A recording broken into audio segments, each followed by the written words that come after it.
ಮೂಲಗೇಣಿ ಹಕ್ಕು ಕೊಡಿಸುವ ಕಾನೂನನ್ನು ಶೀಘ್ರವೇ ಅನುಷ್ಠಾನಗೊಳಿಸುವಂತೆ ಮೂಲಗೇಣಿ ಒಕ್ಕಲು ರಕ್ಷಣಾ ವೇದಿಕೆಯ ವತಿಯಿಂದ ದಕ್ಷಿಣ ಕನ್ನಡ ಜಿಲ್ಲಾ ಉಸ್ತುವಾರಿ ಸಚಿವ ದಿನೇಶ್ ಗುಂಡೂರಾವ್ ಅವರಿಗೆ ಶನಿವಾರ ಮನವಿಯನ್ನು ಸಲ್ಲಿಸಲಾಯಿತು. 2012ರಲ್ಲಿ ಕಾಗೋಡು ತಿಮ್ಮಪ್ಪ ಕಂದಾಯ ಸಚಿವರಾಗಿದ್ದಾಗ ಮೂಲಗೇಣಿ ಹಾಗೂ ಒಳ ಮೂಲ ಗೇಣಿದಾರರಿಗೆ ಸಂಪೂರ್ಣ ಹಕ್ಕು ಕೊಡಿಸುವ ಕಾನೂನು ಅನುಷ್ಠಾನಗೊಳಿಸಲು ಉದ್ದೇಶಿಸಿದಾಗ ಅದರ ವಿರುದ್ಧ ಹಲವಾರು ರಿಟ್ ಅರ್ಜಿಗಳನ್ನು ದಾಖಲಿಸಿ ತಡೆಯನ್ನು ತರಲಾಗಿತ್ತು.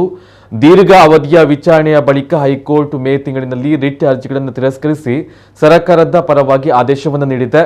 ಹೀಗಾಗಿ ಸರ್ಕಾರ ಮೂಲಗೇಣಿ ಹಾಗೂ ಒಳ ಮೂಲ ಗೇಣಿದಾರರಿಗೆ ಸಂಪೂರ್ಣ ಹಕ್ಕು ಕೊಡಿಸುವ ಕಾನೂನನ್ನು ಪ್ರಥಮ ಪ್ರಾಶಸ್ತ್ಯದಲ್ಲಿ ಅನುಷ್ಠಾನಗೊಳಿಸಿ ಈಗಾಗಲೇ ರಚನೆ ಮಾಡಲಾಗಿರುವಂತಹ ನಿಯಮಾವಳಿಗಳ ಅಡಿಯಲ್ಲಿ ಎಲ್ಲ ತಹಶೀಲ್ದಾರರಿಗೆ ಅರ್ಜಿಗಳನ್ನು ಸ್ವೀಕರಿಸಲು ಆದೇಶವನ್ನು ನೀಡಬೇಕು ಎಂದು ಮನವಿಯಲ್ಲಿ ತಿಳಿಸಲಾಗಿದೆ.